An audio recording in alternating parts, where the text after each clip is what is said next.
This video is on reviewing charts, graphs, and tables.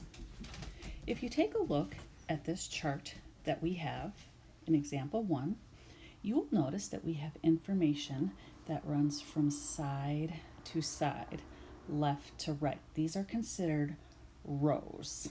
We also have information that goes from top to bottom, and those are considered columns.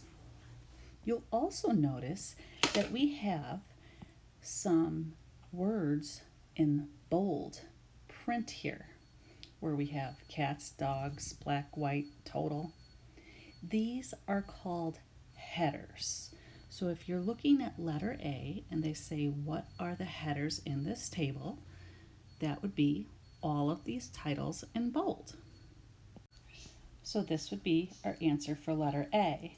If we take a look at letter B, they say, what are the headers to the rows? Remember, the rows go side to side.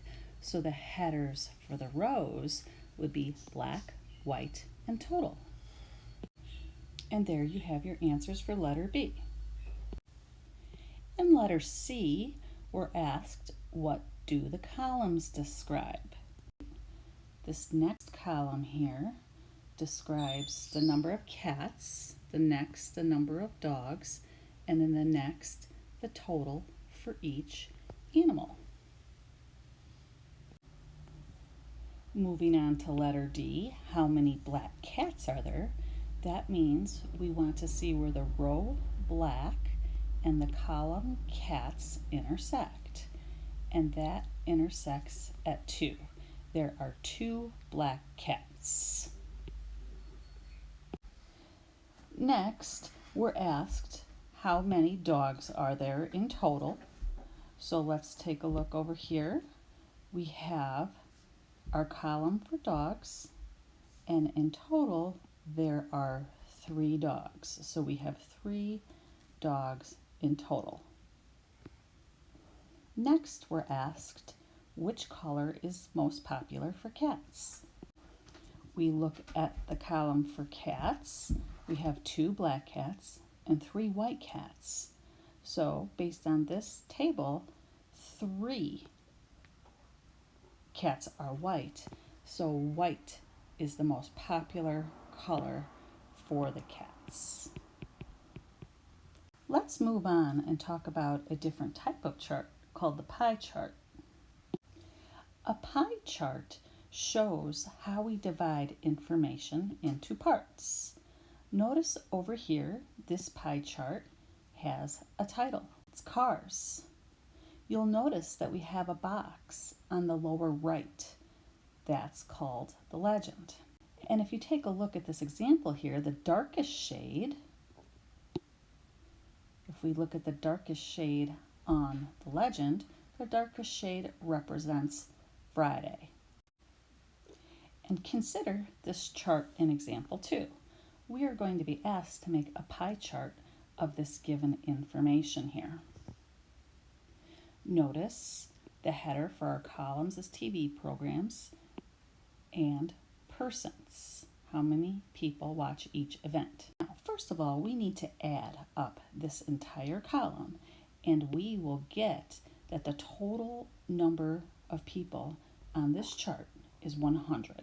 Now, in order to start our pie chart, what we have to do is take a look at this center chart here. 17 people watch Grey's Anatomy. So we want to convert this into a decimal.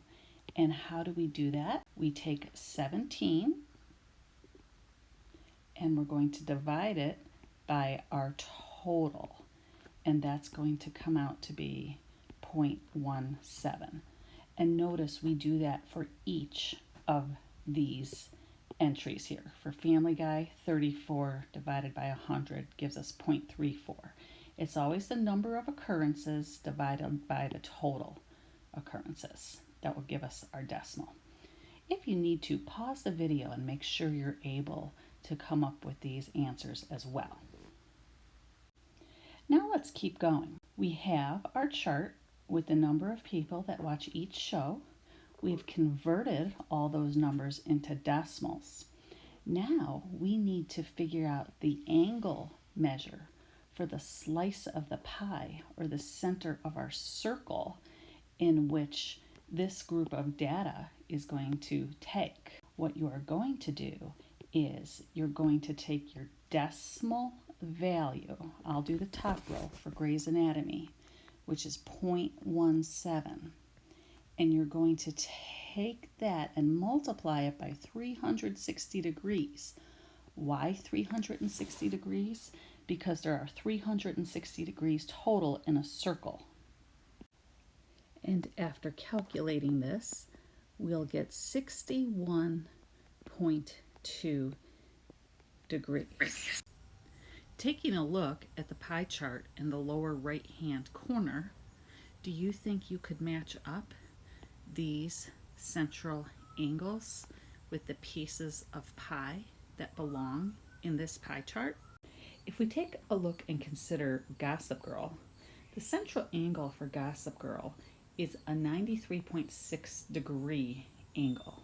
We know 93.6 degrees is very close to a 90 degree or a right angle. So if you consider all these sections here in the pie chart, it would seem like the purple graph is the very closest to what looks like slightly more than a 90 degree angle. So the purple section would be Gossip Girl. Taking a look at Gray's Anatomy at 61.2 degrees, that would be less than a 90 degree angle, but greater than a 45 degree angle. So it looks like perhaps this olive green color would be the best for Gray's Anatomy. And that might confuse you just a little bit, because then you might look at True Blood and realize, well, that's 54 degrees. That's almost the exact same central angle as Gray's Anatomy. That's not surprising, because True Blood had 15 people watching it. Gray's Anatomy had 17. But True Blood is slightly smaller than Gray's Anatomy. And sure enough, if we look on the pie chart at this blue section right here, we'll notice that that is slightly smaller than Gray's Anatomy's pie chart. Then moving on, we'll continue this up. America's Funniest Home Videos is 28.8 degrees as the central angle. So that looks like this light blue sliver here probably. We'll just use letters here, America's Funniest Home Videos. And then Family Guy has the largest central angle at 122 degrees. So that's greater than a right angle, but less than 180 degrees, or a straight angle. And that would look like this copper color section of the pie right here, where we'll throw in Family Guy. I hope this brief video on charts and pie charts was helpful for you.